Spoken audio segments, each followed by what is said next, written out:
Very good morning. Thursday, 14th of February. Let's get straight into the briefing. I'm going to have a quick review of the charts as they reside at the moment.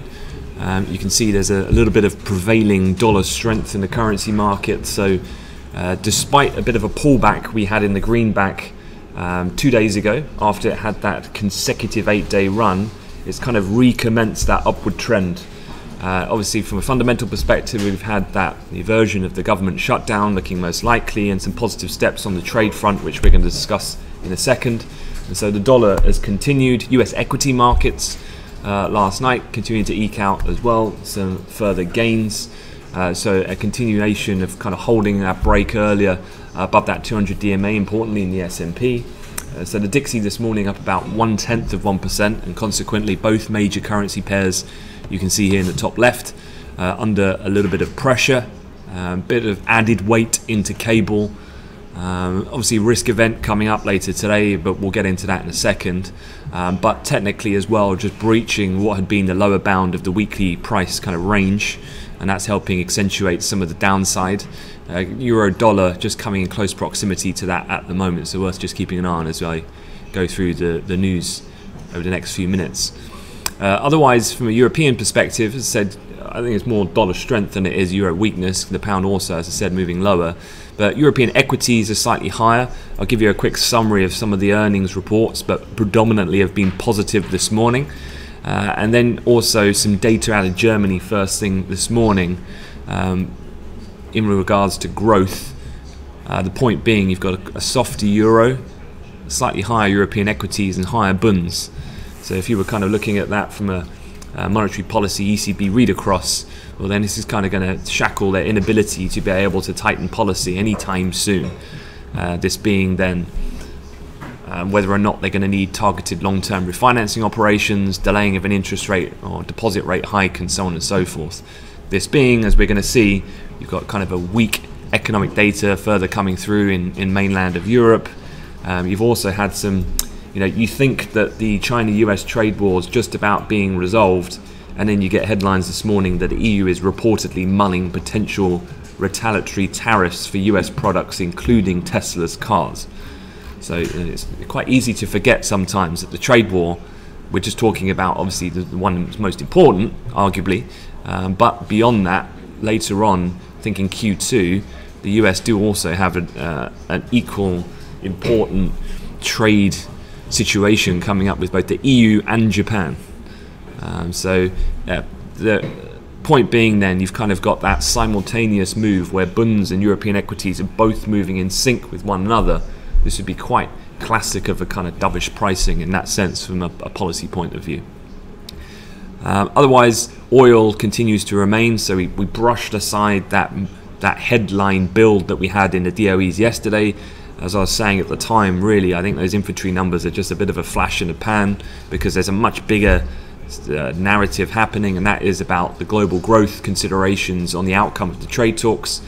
And so consequently oil, as long as that side stays positive, well then that's a positive force for oil, in combination with Saudi hinting at the kind of likelihood of doing more cuts and so on, keeps that bias to the upside. And we're just having a retest here a couple of times this morning at R1, which, as you can see, was the high print that we had yesterday late afternoon. All right, so let's get into some headlines, and then as per usual, I'll hand you over to Sam, and he can look at these charts in a lot greater detail from a technical perspective. But this is the latest. Trump is considering a 60-day extension for China tariff deadline. So, I think we've been talking about this for a while. This is exactly what we thought would happen. The stakes are just getting to a point where they're just too high at this point, and I'm sure Trump is liking the fact that the equity market has recovered so substantially, and for his own political agenda, he wants to keep that kind of move alive, because it very much plays into his favor in terms of his popularity that he can spin then to the broader public in the US. So Trump was quoted as saying that talks are going very well. The ministerial level talks are obviously happening today and tomorrow.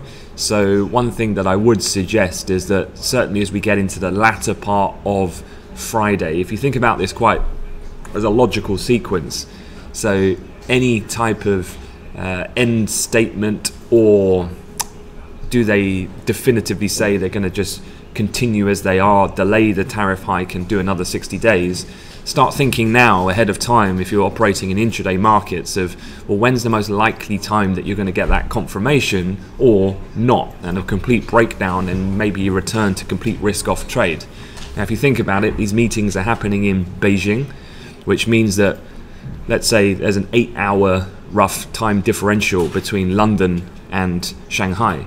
So Friday morning, if you think about, let's say 10 a.m. London time, so you're looking at then 6 p.m. in Beijing.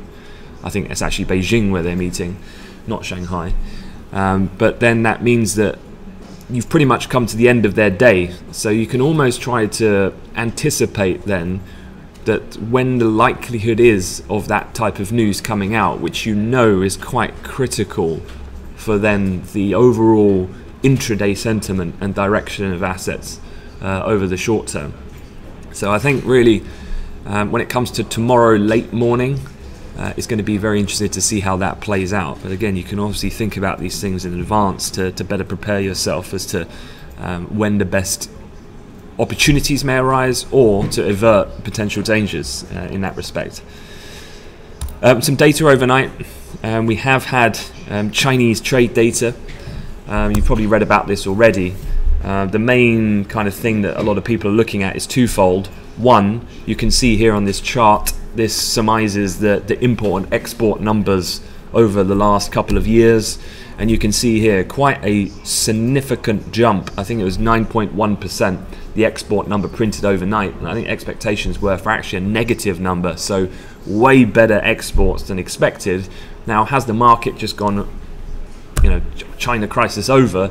Absolutely not, because yes, this is kind of a short-term reprieve, if you like, but it's completely explainable down to the seasonal impact of what typically happens, which is a lot of companies front-loading their business in order to get ahead of the Lunar New Year holiday, which was last week. And so typically you do see a January spike to facilitate the fact that China's on shutdown, so everything gets front-loaded, and so it does skew the numbers slightly. So is this signs that the problems in China are over? Absolutely not at this point, but it's something to just be aware of.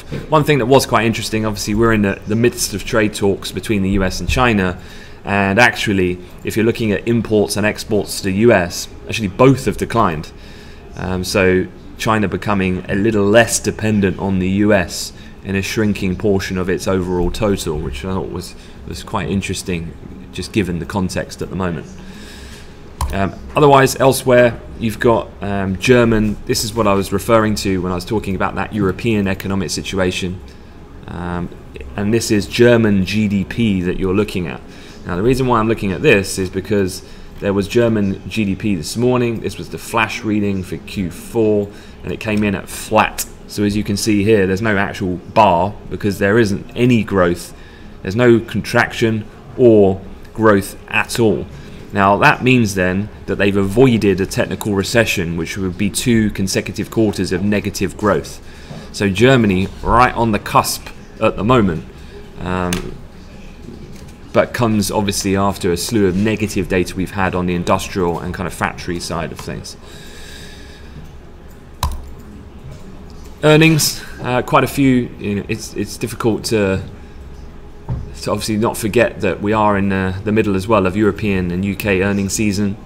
A couple of the guys were talking about the FTSE this morning. You've had AstraZeneca been up in excess of 3%. Schneider Electric up 5%, Commerce up 5%, Airbus up 5%, Renault up 3%, Credit Suisse up 2%. So a couple of earnings reports as well, just to be aware of from a single stock basis, but obviously does also fit into the kind of narrative that US and predominantly China did trade a little higher overnight. Before I jump onto Brexit, just a quick move back to the charts, because I am mindful of, as I'm talking, the dollar is continuing to extend on that move, and euro has now tested and gone through that near-term support point. You can see cable remaining quite heavy and an immediate on the breach here of some of the weekly lows. Quite a quick rundown to the logical kind of target being that in the futures at least. That's the S1 level, 128.28. With the dollar strength, maybe then a little bit of a feed through into the commodity and commodity linked currencies. Again, dollar such a dominant kind of force. Gold also just edging a little lower, and obviously close proximity now to the low from last night. That would come in just about $1 away from the current price, so keep an eye on gold. Oil also as well, just edging ever lower off that R1 and yesterday's high, with the dollar prevailing strength, which is weighing a little bit. As a consequence then, keep an eye on the Aussie and the CAD. So both of those currencies also just taking a bit of a move lower in the futures. Aussie just moving back below its pivot for the moment, with some of that strength in the greenback. All right, quick look at Brexit then, and then I'll hand you over to Sam. So let me just cover a few things here. And that is that what are we looking out for? Because Theresa May obviously returns to Parliament. There was no meaningful vote. It looks looking most likely that then that could be pushed back to another 2 weeks' time, if indeed she does have something to bring back to vote upon. So what we have today is basically a repeat of exactly what we had about 2 weeks ago. A series of amendments designed to change the direction of Brexit will be considered and debated, and then it will go to the Speaker to choose which ones actually get voted upon. Now, a couple of things I just want to make you aware of. Some Tory Brexiteers are refusing to back the government. That's a lot of the talk at the moment.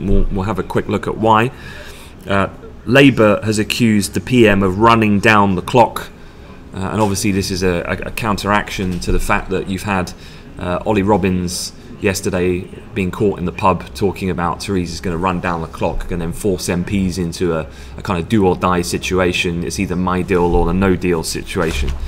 So a few things here. Influential Brexiteers, so those being then the ERG, kind of Jacob Rees-Mogg crew, are angry at being asked to support the PM's motion. This is because it combines the view backed by a majority of MPs last month that the government should seek an alternative to the backstop with a separate move to stop Brexit happening without a formal deal. Now what this means for the ERG and the Brexiteers then, their deputy chairman said last night that they cannot vote for this as it's currently configured because it rules out a no deal and removes our negotiating leverage in Brussels. So what they're saying, and this is part of that Yvette Cooper one from before, is that they definitely don't want to, at least yet, remove the threat of a no deal because they feel that that's a pretty strong stick to waggle in Brussels in order to get a concession out of them. Well, what happens next then? So the Prime Minister, she has already really said that she's promised to return to the Commons on the 26th of February with a further statement, triggering another debate and votes the following day if there is no vote at that time. So basically we've had the 2 weeks, nothing's really happened, we go back to Parliament. Could well be the case we have another 2 weeks, we go back to Parliament. Obviously the difference here is that and the one major difference is the timeline is quickly diminishing because obviously we're only about 6 weeks away from kind of Brexit D-Day in that respect. So that's the current state of play. Overall, I think most people are not expecting as much drama or kind of build-up in anticipation as we had last time. It's been fairly telegraphed that she's going to just request and unlikelihood get a further 2 weeks. A little bit of murmuring though about potentially some difficulties getting some of the Brexiteers over the line, but the whips are kind of in full action to try and get them on board at the moment. So yeah, usual routine. It's probably going to be late afternoon, early evening when you're going to be looking at that type of thing. So if you're in the FX market, looking at sterling, for example, possibly worth sticking around for to watch just in case something unusual was to occur and whatever the case that might be. All right, that's it from me. I'm going to hand you over to Sam and let him look at some of the charts because I understand the FX market is still moving and I'm sure you want to know what key levels he's looking at. Okay guys, have a good day.